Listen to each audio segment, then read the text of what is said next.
கண்டிப்பாக இந்த 15 நாட்கள் உத்தியோகத்திலும், தொழிலிலும், வியாபாரத்திலும், வெளிவட்டாரத்திலும், பழக்க வழக்கத்திலும் 3 குரங்கு பொம்மையைப் போல் இருக்க வேண்டும்.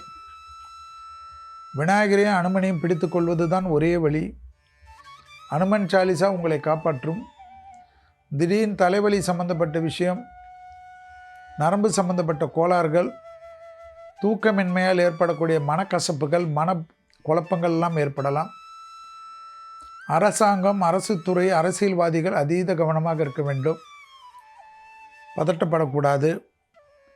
யார் எதை சொன்னாலும் எச்சரிக்கையுடன் இருக்க வேண்டும். சோஷியல் மீடியாவிலிருந்து கொஞ்சம் நகர்ந்து கொள்வது உங்களுக்கு நல்லது. பெண்களாக இருக்கக்கூடிய ரிஷபராசிக்காரர்கள் அதீத கவனமாக இருக்க வேண்டும்.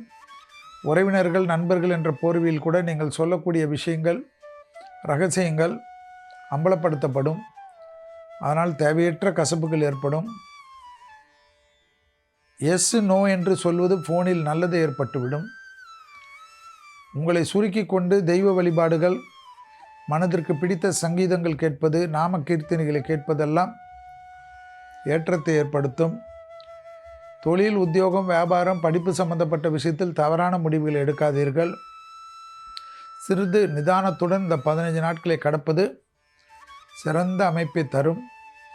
பசுமாடுகளுக்கு சனிக்கிழமையில் உணவளிப்பது பெரும் பிரச்சனைகளை தவிர்க்கும்.